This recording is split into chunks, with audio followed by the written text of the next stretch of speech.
भोग Bengali horror thriller से प्रेरित। भूख का बुलावा। देवता जब भूखे होते हैं तो वो प्रार्थना नहीं सुनते, सिर्फ भोग मांगते हैं। कोलकाता, रात 1:48। अनिरुद्ध सेन की नींद अचानक टूट गई। ऐसा लगा जैसे किसी ने छाती पर जोर से मुक्का मारा हो। सांस तेज थी, दिल बेकाबू। कमरे में अंधेरा था, लेकिन उसे साफ दिख रहा था एक काला साया जो छत के कोने में खड़ा था। अनिरुद्ध ने लाइट जलाई। कुछ नहीं, कमरा वैसा ही था। किताबें, कैमरा, लैपटॉप, सब सामान्य। लेकिन उसके कानों में अब भी एक धीमी, खुरदरी आवाज गूंज रही थी। भोग सपना नहीं था।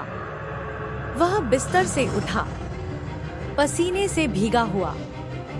पानी पीने के लिए रसोई में गया। जैसे ही उसने गिलास उठाया, उसकी नजर अपनी उंगलियों पर पड़ी। खून, ताजा, गरम। अनिरुद्ध की आंखें फैल गईं।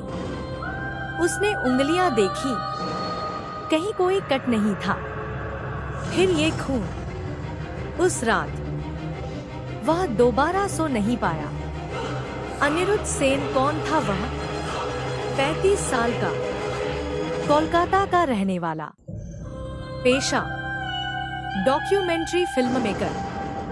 अंधविश्वास से नफरत, पर इतिहास और लोक कथाओं से प्यार। उसका मानना था, डर इंसानों ने बनाया है, देवताओं ने नहीं। उसे नहीं पता था कि कुछ ही दिनों में यही सोच उसकी सबसे बड़ी भूल बनने वाली है। ऑफिस में बुलावा। 3 दिन बाद ऑफिस में मीटिंग चल रही थी। बॉस ने एक फाइल मेज पर रखी। नई सीरीज है, बंगाल की रहस्यमयी देवियां। अनिरुद्ध ने फाइल खोली। पहला नाम, देवपुर गांव, मां धूमावती का मंदिर। जैसे ही उसने नाम पढ़ा, उसके सिर में तेज दर्द उठा। वही नाम जो उसने सपने में सुना था, देवपुर के बारे में। फाइल में लिखा था, पिछले 15 साल में 27 लोग लापता। कोई एफआईआर नहीं, कोई विरोध नहीं। गांव वाले कहते हैं मां ने भोग ले लिया। अनिरुद्ध ने हंसकर कहा, ये सब अंधविश्वास है। लेकिन अंदर कहीं कुछ कांप गया। सफर की शुरुआत। देवपुर जाने के लिए ट्रेन, फिर बस, फिर 6 किलोमीटर पैदल। जैसे जैसे शहर पीछे छूटता गया, वैसे वैसे हवा भारी होती गई। बस में बैठे एक बूढ़े आदमी ने अनिरुद्ध को घूरते हुए पूछा, माँ के पास जा रहे हो? अनिरुद्ध चौंका। आपको कैसे पता? बूढ़ा बोला, जिसे माँ बुलाती है वो मना नहीं कर पाता। देवपुर गांव। शाम ढल चुकी थी। मिट्टी के घर, टूटे रास्ते, हर दरवाजे पर सिंदूर के निशान, और गांव के बीच मां धूमावती का मंदिर, काले पत्थर से बना। कोई मूर्ति साफ नहीं दिखती थी, बस एक धुंधली आकृति। और सामने सूखे खून के धब्बे। अनिरुद्ध के रोंगटे खड़े हो गए। पुजारी से मुलाकात।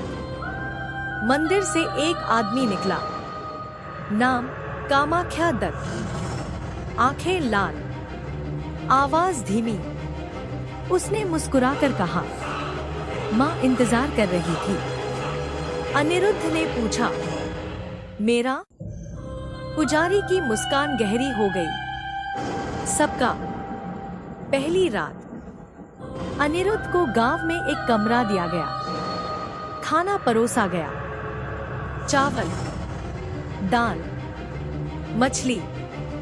जैसे ही उसने मछली का टुकड़ा मुंह में रखा, उसे उल्टी आ गई। स्वाद लोहे जैसा, खून जैसा। गांव की औरत बोली, माँ का भोग है, हर कोई नहीं खा सकता। आधी रात का दृश्य, रात 12:30। अनिरुद्ध कैमरा लेकर बाहर निकला। तभी उसने देखा 3 औरतें नंगे पांव, एक पीतल की थाली लिए मंदिर के पीछे जा रही थी। थाली में चावल, मछली, फल और एक कटी हुई उंगली। अनिरुद्ध का हाथ कांप गया।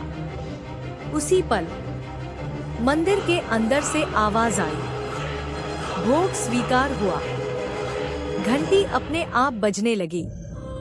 अनिरुद्ध पीछे हटा, लेकिन उसके कान के पास एक फुसफुसाहट आई, अब तू भी। मंदिर का दरवाजा धड़ाम से बंद हो गया। अंधेरा और फिर एक जोरदार चीख। माँ का इतिहास। हर देवी की एक कथा होती है, लेकिन कुछ कथाएं जान लेना भी पाप होता है। मंदिर के बंद दरवाजे के पीछे अनिरुद्ध की चीख गूंजकर मंदिर की काली दीवारों से टकराई और वहीं दब गई। दरवाजा बंद था। बाहर अंधेरा, अंदर सन्नाटा। उसका दिल इतनी जोर से धड़क रहा था कि उसे लगा देवी भी सुन रही होगी। तभी ठक ठक ठक, किसी के नाखून पत्थर पर घिसटने की आवाज। अनिरुद्ध पीछे हटा। अचानक दरवाजा अपने आप खुल गया और सामने खड़ा था कामाख्या दत्त, पुजारी। उसके चेहरे पर डर नहीं था, बस एक अजीब सी तसल्ली। पहली रात कोई नहीं बचता, तुम भाग्यशाली हो। गांव की चुप्पी। अनिरुद्ध बाहर आया। पूरा गांव सो रहा था या सोने का नाटक कर रहा था। किसी घर से कोई आवाज नहीं, कोई कुत्ता नहीं भौंक रहा था। जैसे पूरा गांव सांस रोक कर बैठा हो। बूढ़ी औरत सरस्वती दासी। अगली सुबह अनिरुद्ध मंदिर से दूर एक टूटी झोपड़ी में पहुंचा। वहां एक बहुत बूढ़ी औरत बैठी थी। सफेद बाल, सूनी आंखें, नाम सरस्वती दासी। उसने अनिरुद्ध को देखते ही कहा, तू भी भोग बनने आया है? अनिरुद्ध ने कांपती आवाज में पूछा, माँ धूमावती कौन है? औरत हंसी। हंसी नहीं थी, रोने जैसी आवाज थी। 100 साल पुराना सच। सरस्वती दासी बोलने लगी, आज से 100 साल पहले यहाँ कोई देवी नहीं थी। यहाँ रहता था एक तांत्रिक, धूमावती तंत्राचार्य। उसका मानना था देवता बनाए जाते हैं, पूजे नहीं जाते। भूख का प्रयोग। तंत्राचार्य ने भूख पर प्रयोग किया। 40 दिन उपवास, 40 रात तंत्र, 40 बलिदान। उसने एक आत्मा को बांधा, एक ऐसी आत्मा जिसे कभी तृप्ति नहीं मिलती थी, और उसे नाम दिया माँ धूमावती। पहली गलती, लेकिन एक नियम था, जिसे भूख दी जाए उसे कभी पूरी तृप्ति नहीं देनी चाहिए। तंत्राचार्य ने गलती कर दी। उसने एक साथ पूरा भोग चढ़ा दिया और उसी रात माँ ने उसे ही खा लिया। देवी नहीं, भूख। सरस्वती दासी ने फुसफुसाकर कहा, वो देवी नहीं है बेटा, वो भूख है। एक ऐसी भूख जो पूजा से नहीं भरती, मंत्र से नहीं भरती, सिर्फ डर और मांस से भरती है। गांव का समझौता। गांव वालों ने तय किया, हर साल कुछ भोग दिया जाएगा, कभी जानवर, कभी अनाथ, कभी कोई बाहरी आदमी, और बदले में माँ गांव को छोड़ देगी। पहली पूरी बलि। उसी दिन शाम को एक लड़की गायब हो गई, नाम त्रिशा। उसकी माँ रोती हुई अनिरुद्ध के पैरों में गिर पड़ी, उसे बचा लो, वो भोग बनने वाली है। अनिरुद्ध का सिर घूम गया, उसे समझ आ गया, अगला नंबर किसी और का नहीं, उसका भी हो सकता है। रात का अनुष्ठान। अमावस्या। मंदिर में 12 दीपक, 12 औरतें, एक बलि। अनिरुद्ध छिपकर देख रहा था। त्रिशा को लाल साड़ी में लपेटा गया। वो रो नहीं रही थी, वो खाली हो चुकी थी। मंत्र। कामाख्या दत्त बोला, माँ, भोग स्वीकार करो। मूर्ति हिलने लगी। हवा में कच्चे मांस की गंध फैल गई। अनिरुद्ध ने देखा, मूर्ति के पीछे एक साया, बड़ा मुंह, कई जीभें और आवाज। और अचानक मूर्ति की आंखें खुली और सीधे अनिरुद्ध की तरफ देखकर बोली, तू अगला है। घंटी अपने आप बजने लगी और त्रिशा की चीख अंधेरे में कट गई। भूख का फैलाव। जब भूख जागती है तो वो एक शरीर में नहीं रहती, वो रिश्तों में उतर जाती है। त्रिशा की चीख के बाद मंदिर में अचानक सन्नाटा छा गया। घंटी रुक चुकी थी, दीपक की लौ सीधी जल रही थी, जैसे हवा ने सांस लेना बंद कर दिया हो। अनिरुद्ध वहीं जड़ हो गया था। उसने देखा, त्रिशा जमीन पर पड़ी थी, उसकी आंखें खुली थी, लेकिन उनमें कोई डर नहीं था, बस खालीपन, जैसे आत्मा पहले ही निकल चुकी हो। कामाख्या दत्त ने जमीन को छुआ और माथे से लगाया। माँ तृप्त नहीं हुई, एक और भोग चाहिए। ये शब्द सुनते ही अनिरुद्ध का दिल बैठ गया। वो समझ गया, बलि खत्म नहीं हुई है, बस शुरुआत है। अनिरुद्ध की हालत। वो किसी तरह वहां से निकलकर अपने कमरे में पहुंचा, दरवाजा बंद किया, कुर्सी से टिकाया, लेकिन मन का डर किसी ताले से नहीं रुकता। उसे उल्टियां होने लगी। आईने में देखा, उसकी आंखों के नीचे काले घेरे पड़ चुके थे, और सबसे डरावनी बात, उसे भूख लग रही थी। भयानक भूख।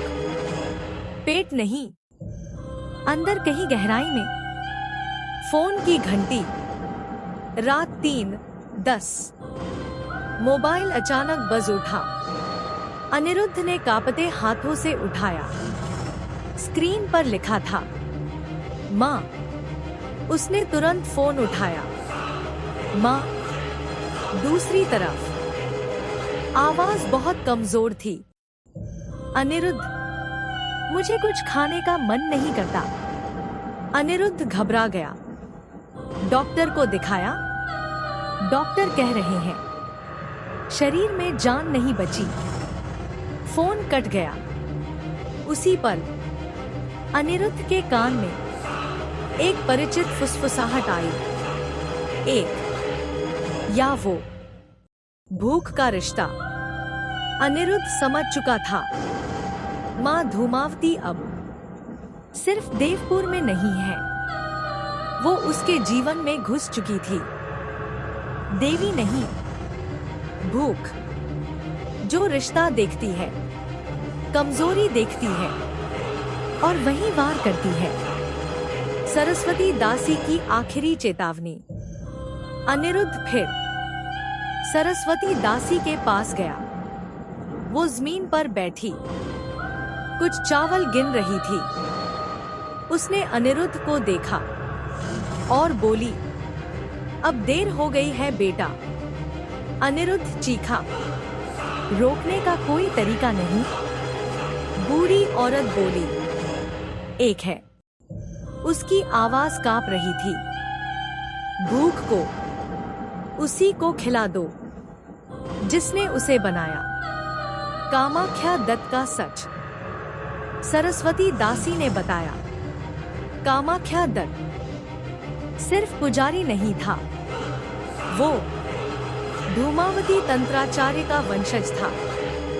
पीढ़ियों से उसका परिवार माँ की सेवा कर रहा था, या यूं कहो उसे जिंदा रख रहा था। अनिरुद्ध का निर्णय। अनिरुद्ध को अब दो रास्ते दिख रहे थे, किसी और को भोग बनने देना या इस चक्र को तोड़ना। लेकिन चक्र तोड़ने का मतलब माँ से सीधा सामना, और माँ से सामना पागलपन के बिना संभव नहीं था। पहला बदलाव। उसी रात अनिरुद्ध ने खुद में बदलाव महसूस किया। उसे मांस की गंध अच्छी लगने लगी, कच्चे मांस की। उसके सपनों में अब मंदिर नहीं आता था, अब वो खुद मंदिर में खड़ा होता था और लोग उसके सामने सिर झुकाए खड़े रहते थे। माँ का संदेश। सपने में माँ धूमावती बोली, तू मुझे समझ सकता है क्योंकि तू भी अब भूखा है। अनिरुद्ध चिल्लाया, मैं तुम्हारी तरह नहीं बनूंगा। माँ हंसी, हर कोई यही कहता है। सुबह गांव में खबर फैल चुकी थी, एक और आदमी गायब है और उसके घर के बाहर खून से लिखा था, भोग। अनिरुद्ध जान गया, अब ये सिर्फ गांव की कहानी नहीं रही, ये उसकी कहानी बन चुकी है। भीतर की भूख। सबसे डरावनी भूख वो होती है जो तुम्हारे अंदर पैदा हो जाए। सुबह की लाश। देवपुर की सुबह कभी शांत नहीं होती थी, लेकिन उस दिन सन्नाटा कुछ ज्यादा ही भारी था। गांव के कुएं के पास एक आदमी की लाश मिली। नाम नरेंद्रपाल, उम्र 42। उसका शरीर सही सलामत था, कोई घाव नहीं, कोई खून नहीं, बस उसका पेट अंदर से पूरी तरह खाली था, जैसे किसी ने उसके भीतर की हर चीज चूस ली हो। गांव वाले फुसफुसा रहे थे। माँ तृप्त नहीं हुई। अनिरुद्ध की हालत बिगड़ती हुई। अनिरुद्ध लाश के पास खड़ा था। उसे घिन नहीं आ रही थी, उसे डर नहीं लग रहा था, उसे भूख लग रही थी, इतनी तेज कि उसके हाथ कांपने लगे। उसकी नजर नरेंद्र के शरीर पर टिक गई। एक पल के लिए उसके दिमाग में विचार आया, अगर बस एक कौर। अनिरुद्ध ने जोर से सिर झटका। नहीं, ये मैं नहीं हूं। लेकिन अंदर कोई और था जो मुस्कुरा रहा था। कामाख्या दत्त का दबाव। उसी दिन कामाख्या दत्त अनिरुद्ध के कमरे में आया। उसके हाथ में लाल धागा था। माँ ने तुझे चुना है, तू माध्यम बन सकता है। अनिरुद्ध चिल्लाया, मैं तुम्हारी पूजा का हिस्सा नहीं बनूंगा। कामाख्या की आवाज ठंडी थी। कोई मना नहीं करता, मंत्र का असर। कामाख्या ने अनिरुद्ध के माथे पर लाल चिन्ह लगाया। जैसे ही चिन्ह लगा, अनिरुद्ध की आंखों के सामने दृश्य बदल गया। उसने देखा, लोग झुके हुए, थालियां भरी हुई, और बीच में वो खुद बैठा था, मां के आसन पर। उसके मुंह से आवाज निकली, और सरस्वती दासी का बलिदान। शाम को अनिरुद्ध सरस्वती दासी के पास पहुंचा। वो पहले से ही तैयार बैठी थी। उसने अनिरुद्ध का हाथ पकड़ा। अब सिर्फ एक रास्ता बचा है। उसने अपनी कलाई काट ली। खून जमीन पर गिरा। मेरी उम्र पूरी हो चुकी है। मेरी भूख तुझसे कम है। अनिरुद्ध चीखा। नहीं, लेकिन देर हो चुकी थी। मां का प्रकट होना। जैसे ही खून जमीन पर गिरा, हवा काली हो गई। मंदिर की घंटी अपने आप बजने लगी। मां धूमावती प्रकट हुई। कोई चेहरा नहीं, सिर्फ एक विशाल मुंह और अनगिनत जीभें। वो बोली, तू सीख रहा है। अनिरुद्ध का टूटना। अनिरुद्ध घुटनों पर गिर गया।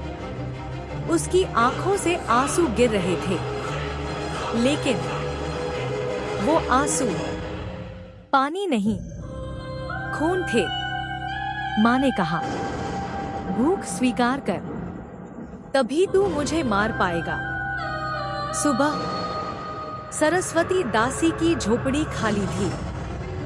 सिर्फ दीवार पर खून से लिखा था, भूख को समझने वाला वही उसे खत्म कर सकता है। अनिरुद्ध अकेला खड़ा था। अब वो जान चुका था, मां से लड़ाई बाहर नहीं, उसके अंदर होगी। देवी को मारने के लिए पहले उसका माध्यम बनना पड़ता है। सरस्वती दासी के बाद देवपुर अब वैसा नहीं रहा था। गांव के लोग अनिरुद्ध से नजरें चुराने लगे थे। कल तक जो उसे बाहरी आदमी कहते थे, आज वही फुसफुसा रहे थे। मां ने इसे छू लिया है। अनिरुद्ध खुद को आईने में देखता तो पहचान नहीं पाता। उसकी आंखों में अब डर नहीं था, कुछ और था, भूख का नियंत्रण। अनिरुद्ध ने एक अजीब बात नोटिस की। अब जब उसे भूख लगती तो आसपास के लोग कमजोर महसूस करने लगते, बच्चे रोने लगते, औरतों को चक्कर आते, जानवर भागने लगते, जैसे उसकी भूख दूसरों से ऊर्जा खींच रही हो। वो डर गया, अगर मैं इसे नहीं रोक पाया तो मैं भी वही बन जाऊंगा। कामाख्या दत्त की असली योजना। रात को कामाख्या दत्त मंदिर में अनिरुद्ध से मिला। मंदिर के दरवाजे अंदर से बंद थे। पुजारी बोला, तू समझता है मैं मां की सेवा करता हूं। उसने हंसते हुए कहा, मैं उसका वारिस बनना चाहता हूं। सच का खुलासा। कामाख्या ने बताया, मां धूमावती अब कमजोर हो रही थी। उसे एक नए स्थायी शरीर की जरूरत थी, और वो शरीर अनिरुद्ध का था। तू पढ़ा लिखा है, बाहर की दुनिया से जुड़ा है, मां तेरे जरिए फैल सकती है। पहली कोशिश। कामाख्या ने अनुष्ठान शुरू किया। मंत्र पढ़े गए। दीपक उल्टी दिशा में जलने लगे। अनिरुद्ध की सांस रुकने लगी। उसने महसूस किया, कोई उसके भीतर घुसने की कोशिश कर रहा है। माँ की आवाज, डर मत, मैं तुझे कभी अकेला नहीं छोड़ूंगी।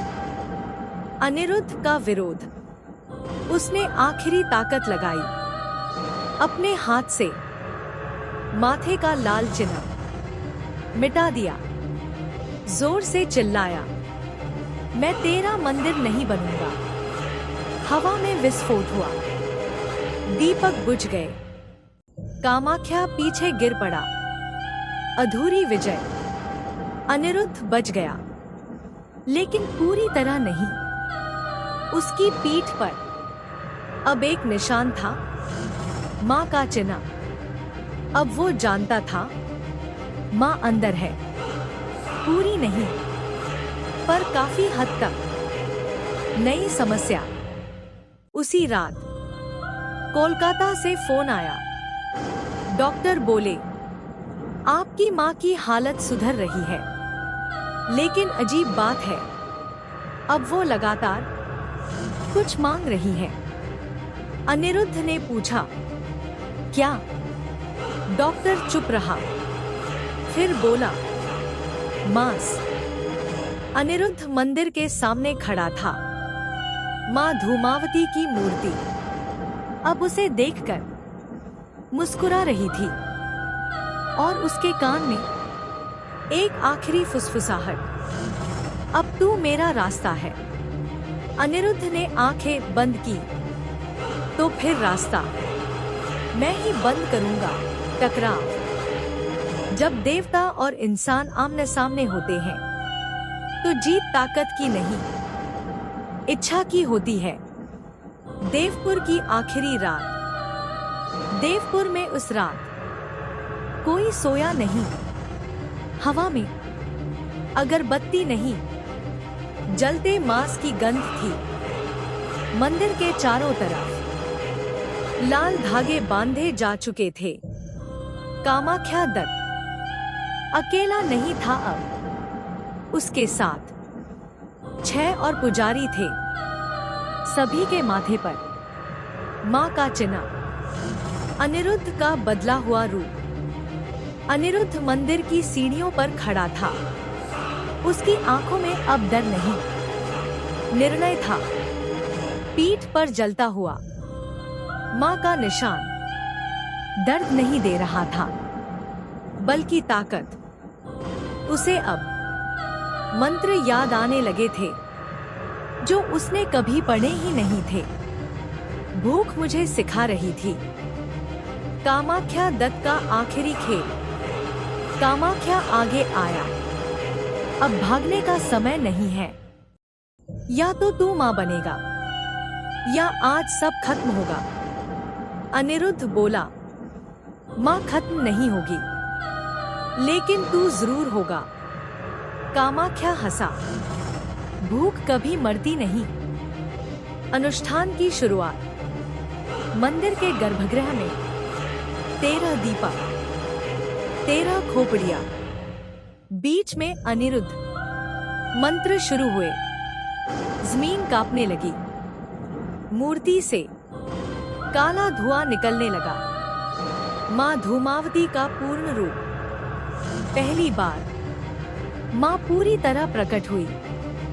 अब सिर्फ मुंह नहीं था, हड्डियों का शरीर, आंखों की जगह गड्ढे, और पेट, अंतहीन खालीपन। उसकी आवाज सीधे दिमाग में गूंजी, तू मेरा है। अनिरुद्ध का जवाब। अनिरुद्ध ने आंखें बंद की। उसे अपनी माँ याद आई, त्रिशा याद आई, सरस्वती दासी याद आई, और वो सब लोग जो भोग बने। उसने कहा, अगर भूख हूं तो आज खुद को ही खा जाऊंगा। भूख बनाम भूख। अनिरुद्ध ने अपने हाथ से अपने सीने पर वार किया। खून जमीन पर गिरा। माँ चीखी। पहली बार माँ को दर्द हुआ। नहीं, तू ऐसा नहीं कर सकता। अनिरुद्ध बोला, मैं इंसान हूँ और इंसान भूख से ज्यादा इच्छाओं से लड़ सकता है। कामाख्या का पतन। माँ की नजर कामाख्या पर पड़ी। अब वो जरूरी नहीं था। माँ ने उसे खींच लिया। उसकी चीख मंदिर की दीवारों में दफन हो गई। अधूरा अंत। मूर्ति टूटने लगी। मंदिर कांप रहा था। माँ चिल्लाई, मैं जा रही हूं। लेकिन खत्म नहीं। और फिर सन्नाटा। सुबह मंदिर खंडहर बन चुका था। कामाख्या गायब था। गांव आजाद था। शायद अनिरुद्ध जमीन पर बैठा था। पीठ का निशान अब भी जल रहा था। वो जानता था ये अंत नहीं है। बस युद्ध का पहला दौर खत्म हुआ है। अंतिम भोग। कुछ युद्ध जीते नहीं जाते, बस रोके जाते हैं। खंडहर बन चुका मंदिर। देवपुर की सुबह धूप लेकर आई थी, लेकिन रोशनी में भी अंधेरा था। मंदिर अब पत्थरों का ढेर था। मूर्ति टूट चुकी थी, लेकिन जमीन पर अब भी ताजा खून की गंध थी। अनिरुद्ध वहीं बैठा था, आंखें खुली, पर नजर कहीं और। उसके भीतर अब भी कुछ हिल रहा था। भूख वापस आई। दोपहर होते होते अनिरुद्ध को चक्कर आने लगे। उसकी आंखों के सामने दृश्य बदलने लगे। कोलकाता की सड़कें, भीड़, होटल, कसाई खाने और हर जगह वही आवाज, इतना भोग। वो समझ गया, माँ धूमावती देवपुर से निकल चुकी है। कोलकाता भूख का नया क्षेत्र। शाम तक खबरें आने लगी। एक आदमी अचानक गिर पड़ा। शरीर में जान नहीं। अस्पतालों में मरीज खाना नहीं खा पा रहे। शहर में अजीब बेचैनी। अनिरुद्ध की माँ अब आईसीयू में थी। डॉक्टर बोले, जैसे किसी ने उनकी इच्छा ही खा ली हो। अंतिम तरीका। अनिरुद्ध को सरस्वती दासी की बातें याद आईं। भूख को बांधने के लिए एक ऐसा पात्र चाहिए जो खुद भूखा रहना स्वीकार करे। वो समझ गया, अंतिम भोग कोई और नहीं, वो खुद होगा। अंतिम अनुष्ठान की तैयारी। देवपुर के बाहर एक पुराना श्मशान था। वहीं आखिरी अनुष्ठान होना था। अनिरुद्ध ने अपना खून, माँ का चिन्ह और मंदिर की राख सब एक साथ मिलाया। आसमान में काले बादल छा गए। माँ की वापसी। धुएं से माँ धूमावती उभरी। अब उसका रूप और भयानक था। अधजला, अधूरा, पर ज्यादा भूखा। तू भाग सकता था। अनिरुद्ध बोला, भागने से भूख बढ़ती है। सबसे बड़ी पेशकश। कहानी का अंतिम वाक्य। भूख कभी मरती नहीं, वो बस किसी के अंदर चुपचाप जीने लगती है। End of story. भोग। Like, comment, and subscribe.